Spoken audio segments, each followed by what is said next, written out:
2023년 새해가 밝았습니다. 새해 하나님의 은혜와 축복을 많이 받으시며 모든 삶이 형통하고 아름다운 기도의 응답이 여러분의 삶 가운데 넘쳐날 수 있기를 원합니다. 한국교회는 그동안 예배를 통하여 영적인 풍요를 누려왔습니다. 그러던 중에 2019년 11월 중국 우한에서 처음 보고된 코로나19라고 하는 신종 바이러스가 퍼지면서 이제까지 경험해 보지 못한 세상이 되었습니다. 코로나19는 전 세계 교회들에게 이 시대의 적절한 예배는 무엇인가 하는 질문을 던졌습니다.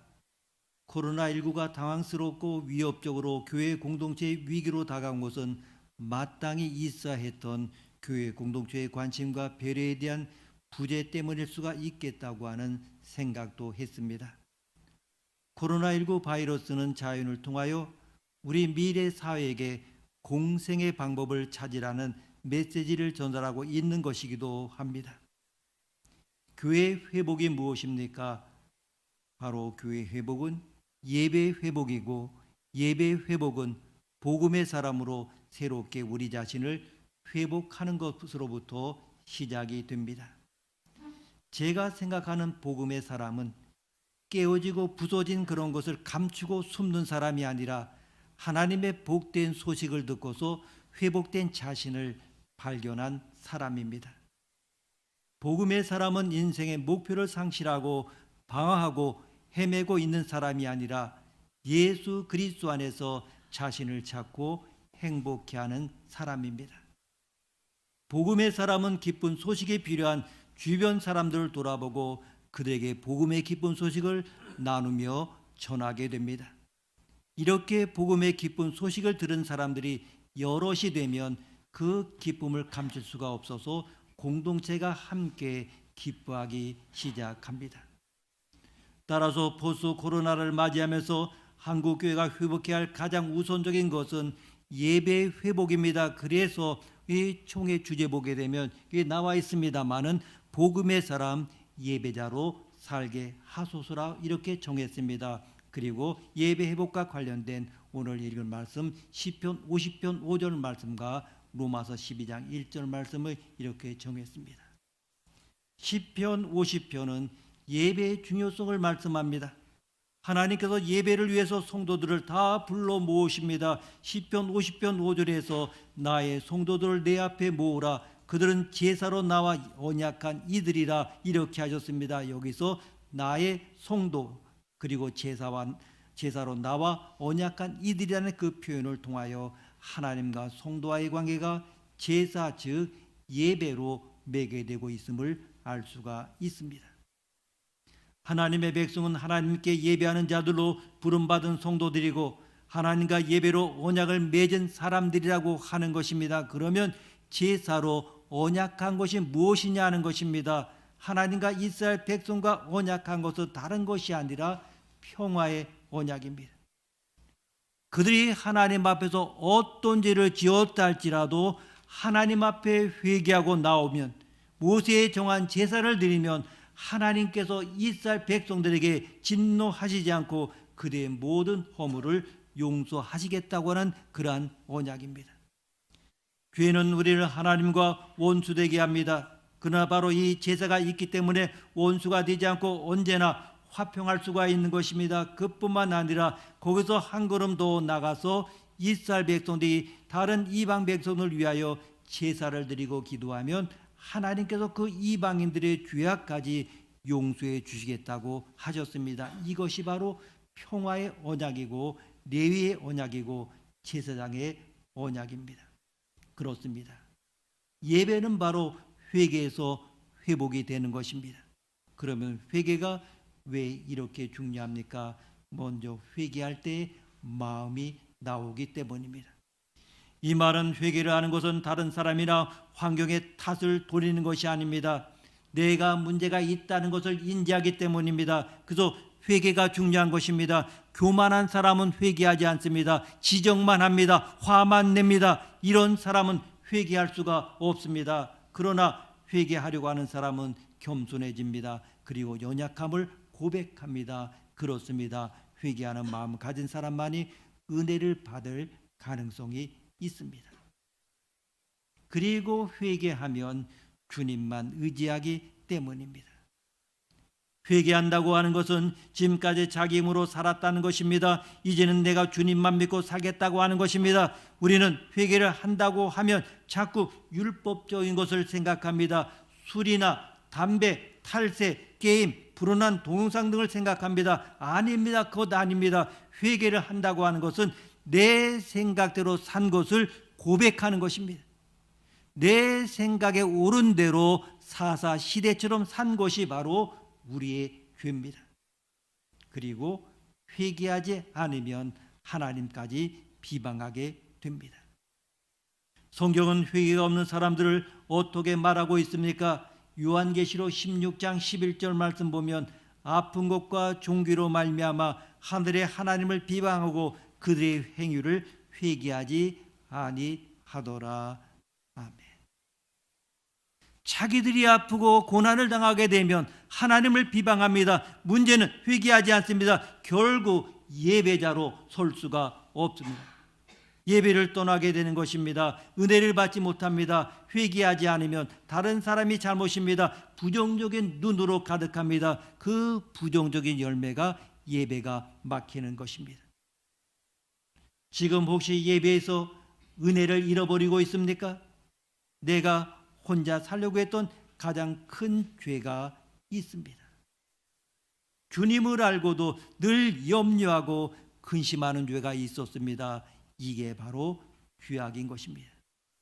내일 일을 염려하지 마십시오. 내일 일은 내일 하는 것입니다. 우리가 하지 못한 것은 먼저 하나님의 나라와 의를 구하는 것입니다. 이게 복음을 만난 우리의 죄입니다. 주님만 의지하지 못한 것 바로 회개하는 것입니다. 시편 50편은 예배로 언약을 맺었기 때문에 예배가 예배되기 위해서 가장 중요한 것은 진정성이라고 하는데 그 진정성은 제물의 양이나 예배 횟수나 부지런함이 아닌 감사에 있다 이렇게 말씀합니다. 기쁘고 즐거울 때만이 아니라 고난과 약함 가운데서도 환난 가운데서도 약할 때 강함 주시는 그 하나님께 감사로 예배 드리는 것이 바로 진정성이고 하나님을 영화롭게 하는 것입니다. 어떤 상황에서도 감사로 하나님께 예배를 드리는 자가 하나님을 영화롭게 하는 것이고 그것이 예배자로 사는 길이라고 시편 50편은 말씀하고 있습니다.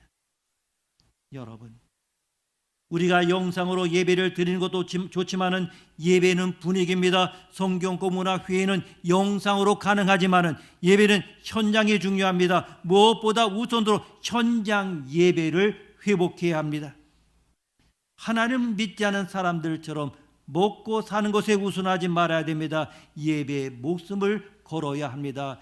예배를 회복해서 관용하는 마음으로 세상에서 갈등을 해결할 수 있는 은혜가 있어야 합니다. 바로 예배 회복하는 자가 되어야 하는 것입니다. 여러분, 또한 로마서 12장 1절에서 그러므로 형제들아 내가 하나님의 모든 자비하심으로 너희를 권하노니 너희 몸을 하나님이 기뻐하시는 거룩한 산 제물로 드리라. 이는 너희가 드릴 영적 예배라고 이렇게 말씀했습니다.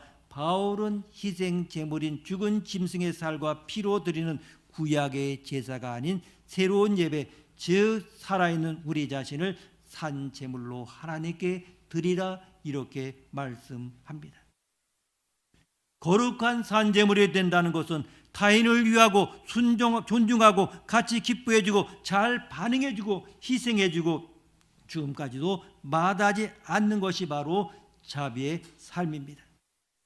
정말로 내 자존심이 망가지고 스타일도 구겨져도 나한테는 보상이 없어도 하나님의 목적을 이루고 하나님의 뜻이 이루어지며 기뻐할 수 있는 것이 바로 거룩한 산 제물로 살아가는 것입니다. 제사는 하나님을 만나는 것인데 이 목적은 예수의 십자가 사건으로 이미 이루어졌습니다. 하나님은 독생자를 주시기까지 바로 인류를 사랑하시며 아들 예수 또한 인류를 구원하기 위하여 십자가를 지는 데까지 순종하시고 죽으셨습니다. 예수는 인류를 사랑하기 위해 이 땅에 오셨습니다. 세상은 힘을 과시하고 돈을 과시하고 자기를 드러내지만 예수처럼 사랑하기 위해서는 내가 희생하고 내가 품어주고 나의 힘이 죽어야 합니다. 최고의 예배는 예수가 십자가에서 보이신 순종과 죽음입니다. 예배는 사랑으로 나타나신 하나님을 만나는 것이기 때문에 예배를 제대로 드리면 참된 사랑을 하게 됩니다. 문제는 예배에 대한 의미를 정확히 알아야 합니다. 예배는 지금 우리가 이렇게 드리는 주일 예배가 있습니다. 그리고 삶의 예배가 있습니다. 이 두 가지 예배를 모두 다 잘 드릴 때 하나님을 영화롭게 한다고 하는 것입니다. 먼저 삶의 예배라고 하는 것이 무엇입니까? 이 부분은 사도 바울이 이미 말씀하고 있습니다.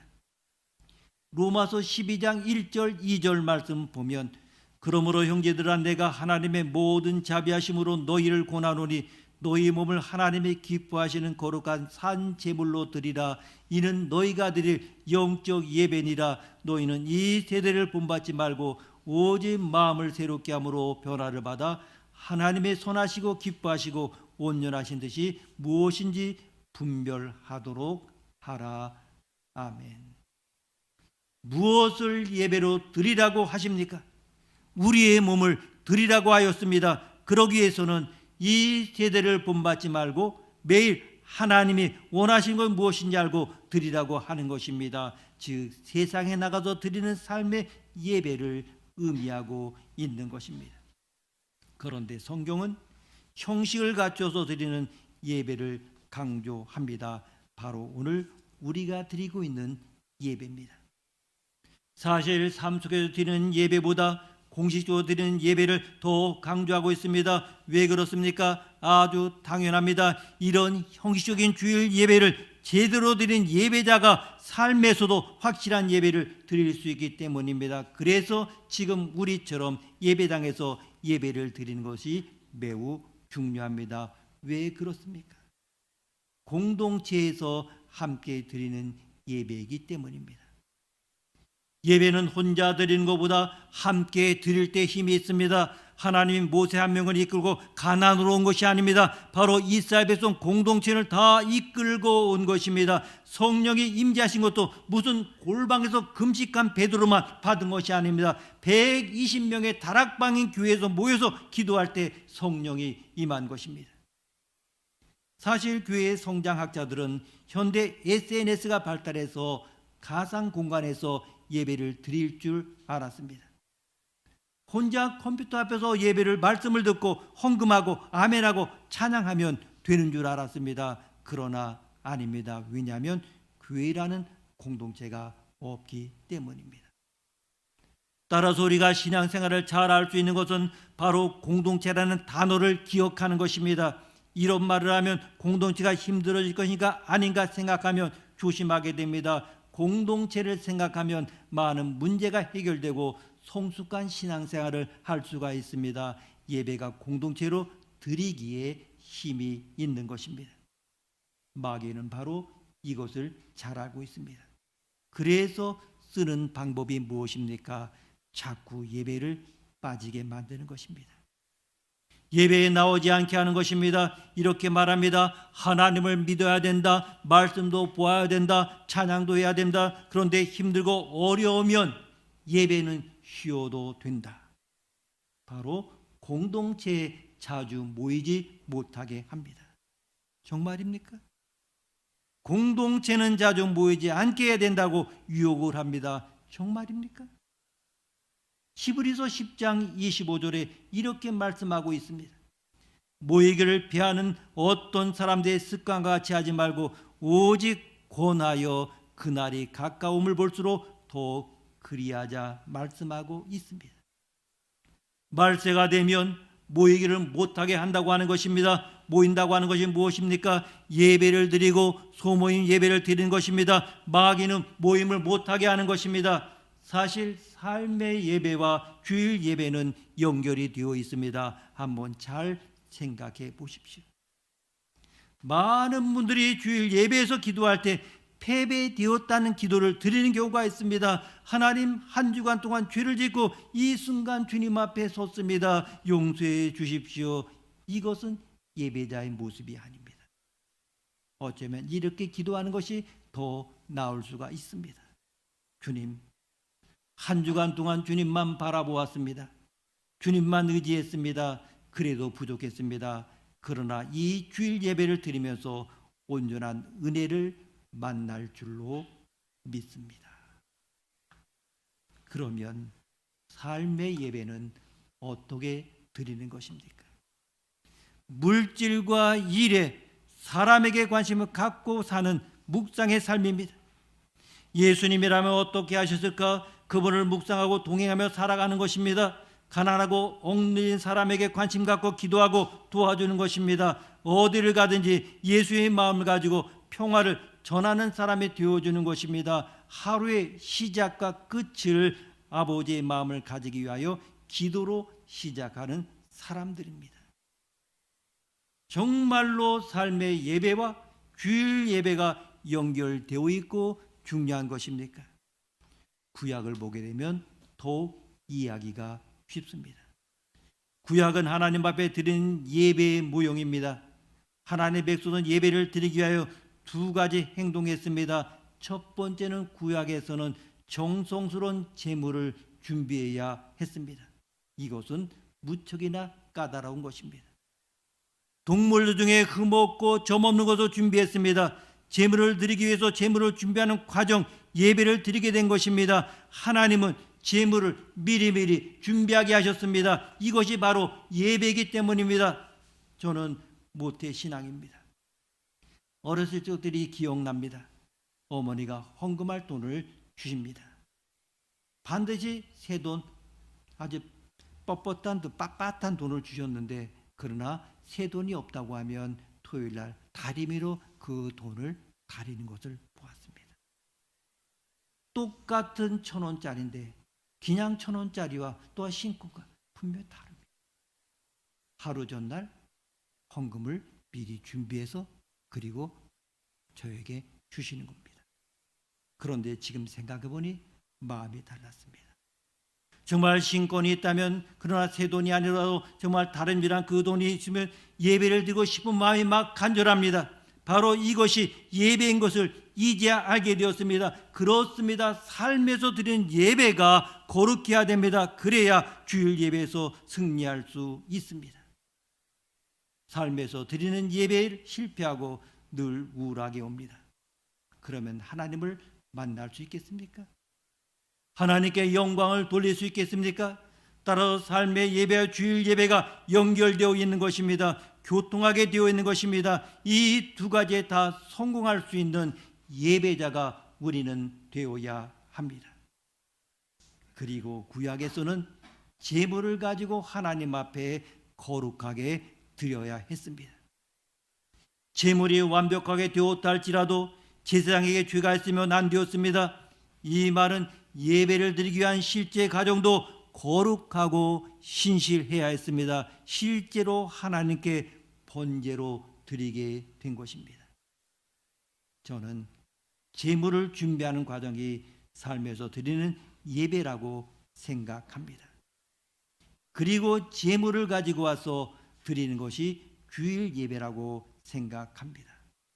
결국 삶의 예배와 주일 예배가 매우 연결되어 있고 둘 다 잘 드려야 올바른 예배를 드릴 수가 있습니다. 삶에서 예배를 성공하게 되면 주일 예배를 성공적으로 드릴 수 있습니다. 평상시에 늘 주님을 바라보고 살아오신 분들은 당연 주일 예배를 잘 준비합니다. 주일 예배에 집중할 수 있도록 마음과 몸을 잘 만듭니다. 그래야 공동체 안에 부어주시는 예배의 은혜를 맛볼 수가 있습니다. 여러분, 분명히 알아야 합니다. 하나님은 예배하는 자를 기뻐하십니다. 예배가 피곤해진다면, 지루해진다면 나의 영혼이 바로 그러한 모습인 것입니다. 예배가 나오기 싫다는 것은 하나님을 뵙기 싫어하는 것입니다. 따라서 하나님께 예배를 드리는 태도가 나의 신앙입니다. 예배 드리는 태도가 올바르다면 예배 드릴수록 은혜 안에 거하게 되는 것입니다. 사실 예배라는 그 의미를 정확히 아는 것도 중요합니다. 예배, 여러분 위로받으러 나오셨습니까?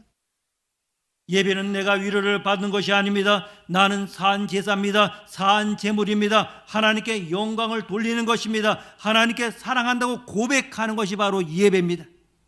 어떻게 사랑한다고 고백을 해야 됩니까? 늦게 올 수 있습니까? 아닙니다. 사모하는 사람은 결코 늦게 올 수가 없습니다.